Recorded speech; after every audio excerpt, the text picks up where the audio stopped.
యాదగిరిగుట్ట చరిత్ర పురాణాల ప్రకారం త్రేతాయుగంలో యాదృశి అనే గొప్ప భక్తుడు ఉండేవారు. ఆయన హనుమంతుని ఆశీసులతో నరసింహస్వామిని ప్రత్యక్షం చేసుకోవాలని ఈ కొండపై కఠోర తపస్సు చేశారు. ఆయన భక్తికి మెచ్చిన శ్రీమన్నారాయణుడు ఉగ్ర నరసింహ రూపంలో ప్రత్యక్షమయ్యారు. పంచ నరసింహరూపాలు స్వామివారి ఉగ్రరూపాన్ని చూసి తట్టుకోలేక శాంత స్వరూపంతో దర్శనమివ్వమని యాదృశి కోరారు. అప్పుడు స్వామివారు ఒకేచోట 5 రూపాల్లో వెలిశారు. జ్వాలా నరసింహ, యోగానంద నరసింహ, గండభేరుండ నరసింహ, లక్ష్మీ నరసింహ, శ్రీ నారసింహ క్షేత్ర విశేషం స్వయంభూమూర్తి.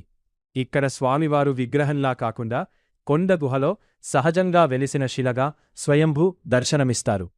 ప్రహ్లాదుని నమ్మకం, హిరణ్యకశ్యపుని సంహరించిన తర్వాత స్వామివారు ఇక్కడే విశ్రాంతి తీసుకున్నారని భక్తుల నమ్మకం.